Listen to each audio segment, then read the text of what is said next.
Halo semuanya, kami dari kelompok 2. Saya Trisha Waitulendari bersama teman-teman saya, Vincent, Ayub, Ricky, dan Bulan akan mempresentasikan tentang aplikasi-aplikasi Artificial Intelligence, di mana kami mendapatkan informasi dari sumber film Fast Furious dengan seri Furious 7 pada tahun 2015, The Fate of Furious pada tahun 2017, dan Fast Furious Present Hobbs and Shaw pada tahun 2019. Oh, damn, this is crazy. Thank you. Right, give me a second. What is it doing now? It's hunting. Hacking into the security cameras at Etihad Towers. That's the last place we saw Shaw, so that's where we'll start.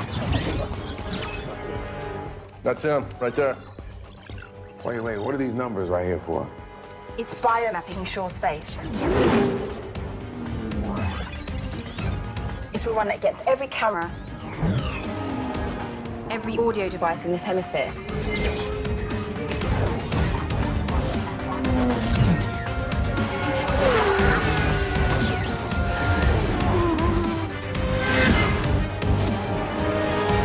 Bingo. Looks like he's holed up here. That's perfect. Ya, selanjutnya dari saya Ayub Pracoyo akan menjelaskan Code Eyes. Ya, Code Eyes ini kalau di bahasa Indonesia kan ya mata Tuhan. Ini adalah aplikasi yang mampu menyadap dunia melalui perangkat elektronik tanpa izin dari pemiliknya terlebih dahulu. Sistem dari aplikasi God Eyes ini mengandalkan kamera dengan resolusi tinggi sehingga bisa menangkap secara live apa yang sedang terjadi di permukaan bumi. Jadi semua yang terjadi itu bisa di zoom lah ibaratnya, kalau dari mungkin live-nya itu kamera dari satelit atau dari pesawat gitu. Nah itu live-nya lebih HD gitu, bisa di zoom sampai deket-deket gitu dan nanti bisa ngakses tiap perangkat yang ada di sekitar mereka. Nah gitu. Aplikasi ini digunakan untuk mendeteksi dan mengenali wajah, perangkat, bangunan yang berada di sekitarnya. Ada juga seperti ya mungkin yang berkenaan dengan identitas manusia seperti mobil, plat nomor, seperti itu mungkin kenal ya pola-pola seperti itu karena knowledge-nya cukup banyak pada aplikasi ini kalau dilihat dari filmnya Furious 7 itu di awalnya. Aplikasi ini juga mampu untuk menghitung probabilitas pola gerakan. Jadi kayak semacam dalam tampilannya itu ada statistik mungkin kecepatan suatu mobil, suatu motor dan yang diamati dan juga mungkin lebih ke probabilitas apa yang terjadi setelah ini. Nah, dia melihat kayak banyak banget itu dari kamera gitu. Lalu cabang AI yang digunakan pada God Eyes yaitu sistem pakar. Ini karena God Eyes ini terdapat informasi dan pengetahuan yang disediakan pada tampilannya. Nah, ini mencakup tadi termasuk ya kemungkinan yang akan terjadi atau semacam itu karena dia mempelajari lingkungannya. Lalu pengenalan pola, pengolahan citra ya ini hampir sama. Enggak sih. Pengenalan pola ini ya lebih ke terletak pada manusia-manusianya, lebih ke identifikasi objek-objek sekitarnya. Nah, kalau pengolahan citra ini lebih ke map-nya atau peta seperti pada Google Maps. Nah, itu kan nyatu sama kamera itu sendiri. Oke. Lalu matematika dan statistika karena di situ terdapat matematika ya dan statistik ya, jelas statistik tadi kayak ada tampilan list atau speed atau apa yang berkenaan dengan probabilitas juga ada di tampilan aplikasi itu. Lalu pengetahuan yang ada dalam God Eyes yaitu database besar mengenai identitas manusia. Ini mengapa perlu seperti ini? Nah, karena kalau database-nya kecil hampir tidak mungkin bisa menggunakan semua perangkat yang dimiliki manusia. Jadi harus memiliki database besar, identitas apapun itu. Nah, kalau sekalipun database-nya kecil, ya hackernya yang semakin banyak. Nah, itu padahal hacker yang digunakan cuma satu. udah bisa mengakses seluruh sebanyak itu, melacak semudah itu gitu. Lalu citra peta dan koordinat lokasi. Nah, ini ya seperti pada Google Maps ya memerlukan itu informasi-informasi dan pengetahuan dari seperti itu. Biar itulah koordinatnya tajam pada setiap masing-masing tempat.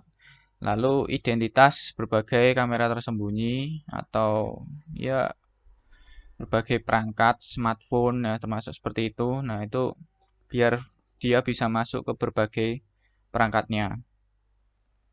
Lalu analogi pola bentuk wajah manusia. Enggak cuma wajah manusia, mungkin seperti objek-objek lain yang ada di situ. Nah, jadi kameranya bisa tracing apa semuanya itu bisa di-track dari AI-nya itu, dan itu objek apa, dan kemungkinan semuanya itu bisa diamati. Oke, terima kasih dari saya. Di sini saya akan menjelaskan tentang public case infrastruktur, yang mana PKI adalah aplikasi mobil otonom di mana mobil memiliki sistem keamanan untuk mobil tanpa pengemudi. PKI mempunyai sistem yang mampu mengenali siapa pemiliknya, sehingga ketika si pemilik memanggil mobil secara lisan, maka mobil tersebut mampu bergerak menuju ke si pemilik. Nah, lalu cabang AI yang digunakan yang pertama yaitu Natural Language Processing, di mana user dapat berkomunikasi dengan mobil. Yang kedua, Visual Pattern Recognition, yang mana mobil memiliki indera penglihatan layaknya manusia, seperti mengenali objek lainnya. Ketiga, pengenalan pola sama seperti Visual Pattern Recognition. Dan yang keempat yaitu fisik komputer, di mana aplikasi ini dapat dengan akurat mengidentifikasi dan mengklasifikasi objek, kemudian bereaksi terhadap apa yang dilihatnya. Lalu pengetahuan yang terkandung dalam PKI atau aplikasi public key infrastruktur ini yaitu identitas pemilik, biometrik pemilik, menjaga jarak dengan objek sekitarnya, teknik parkir, mengenali bahasa manusia, dan mampu mendeteksi keberadaan si pemilik yang sebenarnya.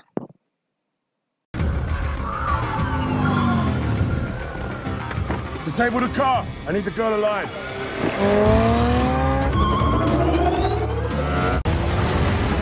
Engage drones.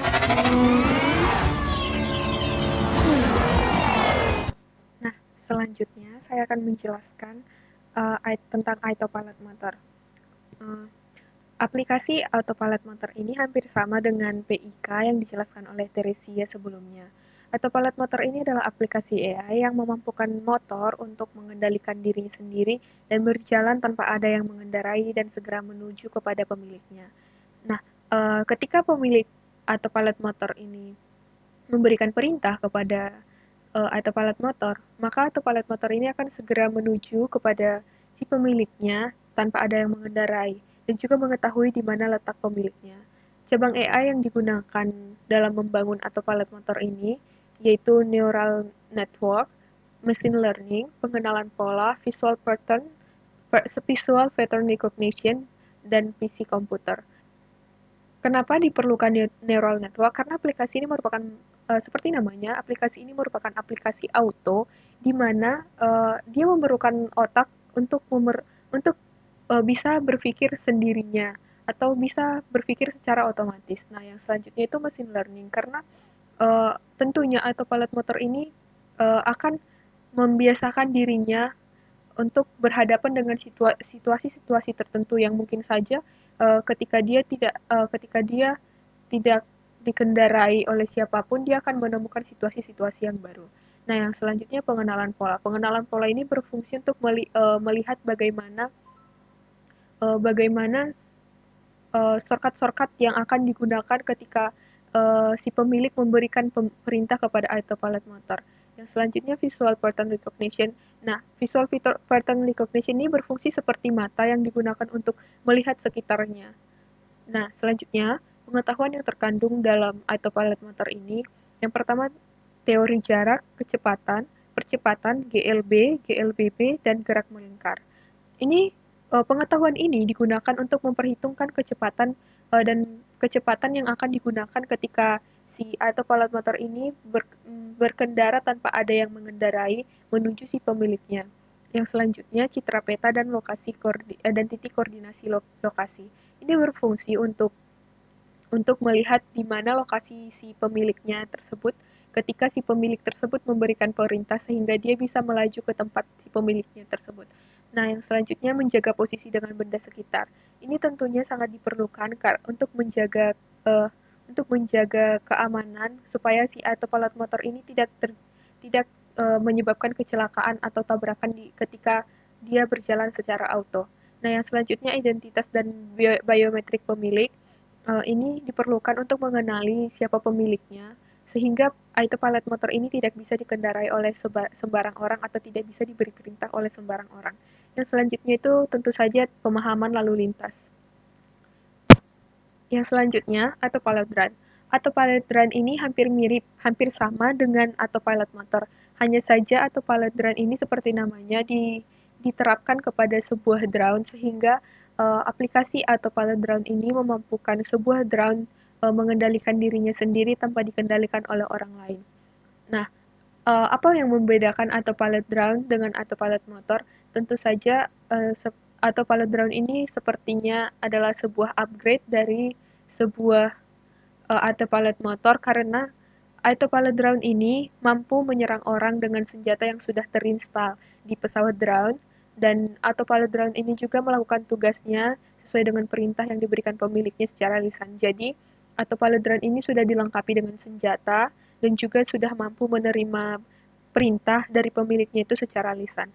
Lalu, cabang AI yang digunakan dalam membangun autopilot drone ini hampir mirip dengan autopilot motor, cuma ada beberapa hal yang ditambahin.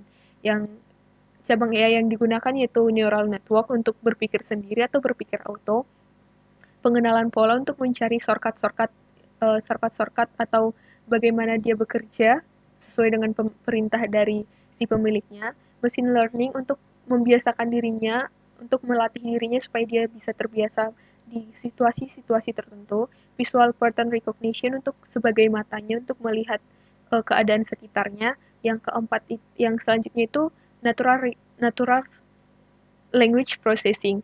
Nah, ini digunakan supaya autopilot drone ini bisa menerima perintah secara lisan dari si pemiliknya dan bisa memproses bahasa dari si pemiliknya.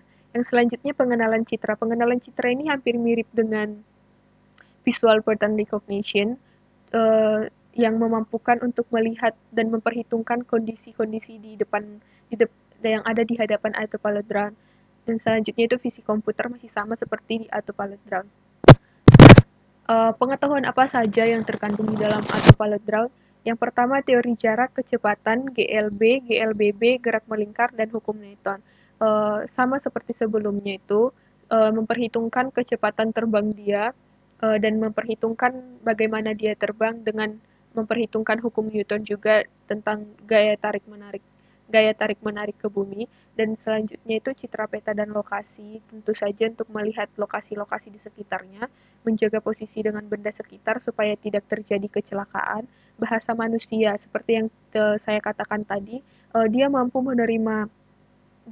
menerima perintah secara lisan dan oleh karena itu dia memerlukan pengetahuan tentang bahasa manusia. Yang selanjutnya itu identitas dan biometrik pemilik untuk mengenali siapa pemilik dari si autopilot drone. Terima kasih.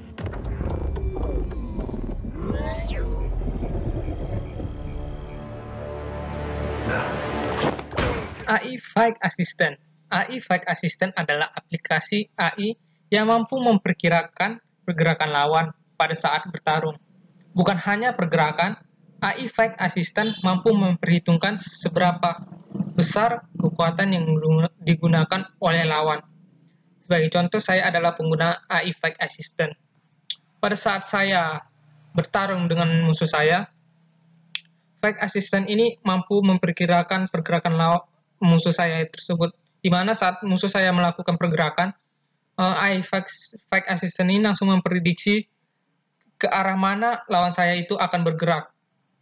Dan juga, apabila musuh saya ini mau menyerang saya, Flight Assistant ini mampu memperhitungkan kekuatan dan kecepatan yang akan dilakukan oleh lawan. Contoh, musuh saya ini melemparkan barang begitu. Fake assistant ini mampu memperkirakan kecepatan dan dan mengetahui akan kemana arah senjata yang akan dilemparkan oleh musuh saya tersebut. Nah, cabang AI yang digunakan AI Fake Assistant yang pertama itu neural network. Setelah itu baru pengenalan pola, pengenalan citra, visual pattern recognition, kemudian sistem pakar. Nah, pengetahuan yang terkandung dalam AI Fake Assistant yaitu teori jarak, kemudian kecepatan, kemudian GLB, kemudian GLBB, dan gerak melingkar, big data, pola bertarung.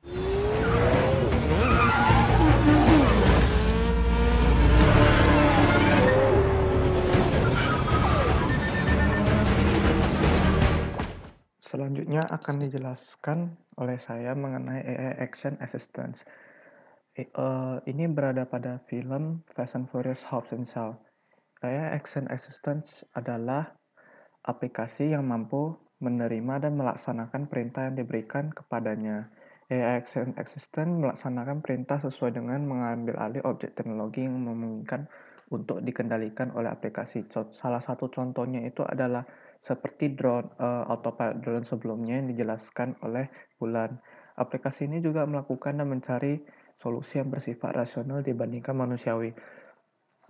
Cabang AI yang digunakan AI Action Assistance adalah pertama, Neural Network, sistem pakar, pengenalan pola, machine learning, pengenalan citra, pengenalan bahasa alami, visual pattern recognition, search Bayesian network, automatic programming. Karena perintah yang diberikan bisa saja perintah baru yang diterima oleh AI ini, maka diperlukan machine learning agar ia dapat melatih diri sendiri di situasi-situasi baru. Kemudian AI ini juga memerlukan neural network agar AI ini dapat berpikir secara sendiri. Kemudian dibutuhkan automatic programming karena AI ini akan juga memerintahkan kepada AI yang lain ataupun mesin-mesin lain sehingga membutuhkan program agar dapat memerintah mereka. Kemudian akan dibutuhkan Bayesian network untuk menghitungkan probabilitas yang ditemukan. AI ini akan memerlukan visual pattern recognition agar dapat melihat sekitar apa yang dilihat oleh penggunanya sendiri. Agar AI ini dapat berkomunikasi dengan penggunanya, maka dibutuhkan pengolahan bahasa alami. Pada pengolahan pola akan diperlukan jika pengguna ini akan menyuruh AI untuk mencari shortcut tertentu pada sebuah jalan. Pengetahuan yang terkandung dalam AI Action Assistance. Yang pertama adalah berbagai bahasa manusia, identitas dan biometrik pemilik, pengolahan berbagai informasi sebelum menjadi pengetahuan. Identitas dan biometrik pemilik dibutuhkan agar yang hanya dapat memerintahkan AI adalah pemiliknya sendiri. Biometrik bisa digunakan sebagai salah satunya gelombang suara pemilik. Kemudian berbagai bahasa manusia dibutuhkan agar AI dapat mengetahui bahasa-bahasa yang digunakan oleh pemilik. Pengolahan berbagai informasi sebelum menjadi pengetahuan adalah di mana AI membaca keadaan sekitar dan kemudian melaksanakan perintah yang diberikan. Sekian dari mengenai AI Action Assistance, kemudian akan dilanjutkan oleh Ayub. Oke, selanjutnya dan yang terakhir adalah biometric scanner. Ya, biometric scanner ini hampir di setiap seri yang disebutin sumber tadi mesti ada, karena di setiap institusi atau yang berhubungan dengan ya kepengurusan pemerintahan mungkin. Nah, itu mesti butuh pengaman, dan itu biometric scanner. Nah, ini adalah aplikasi yang itu melakukan pengenalan, ya, melakukan scanning identitas seorang melalui sidik jari dan retina. Mungkin beberapa hal juga sampai pada pola wajah, ya. Karena biometrik ini sendiri secara definisi ya berhubungan dengan identitas manusia, tubuhnya, analoginya mungkin. Nah, dianggap dapat menjadi keamanan suatu institusi ya, jadi scanner ini. Nah, biometric scanner ini diterapkan pada hardware digital maupun persenjataan yang belum diaktifkan. Jadi ada juga senjata yang perlu biometrik juga biar aktif. Nah, kalau yang pegang bukan dia itu nggak bisa aktif. Nah, gitu. Lalu cabang AI yang digunakan adalah pengenalan pola. Ya, karena seperti yang kita tahu, mereka hanya melihat pola-pola dan ya seperti yang ada di manusia dan mengenalinya. Pengenalan citra, ya, mencitrakan pola bentuk dari manusia itu sendiri hampir sama. Visual pattern recognition, ya hampir sama ketiganya ini. Intinya pada pengenalan pola itu sendiri. Lalu pengetahuan yang terkandung dalam biometric scanner adalah biometrik dan identitas manusia. Ya, mengapa ini perlu? Ya karena agar AI dapat mengenali seseorang dan dapat mengaktifkan, maksudnya biometric scanner, dapat memberikan autorisasi atau perizinan pada penggunanya, otomatis harus sesuai identitas pengguna yang valid. Nah, itu harus otomatis biometrik itu pernah diinputkan lah menjadi pengetahuan buat AI-nya, biometrik dan identitas. Nah, lalu analogi tubuh, wajah, dan sidik jari manusia. Nah, ini sebagai pengetahuan mendasar bahwa manusia emang bentuknya basicnya gini, nah gitu loh. Jadi biar lebih luas itu wawasannya si AI-nya. Oke, sekian, terima kasih.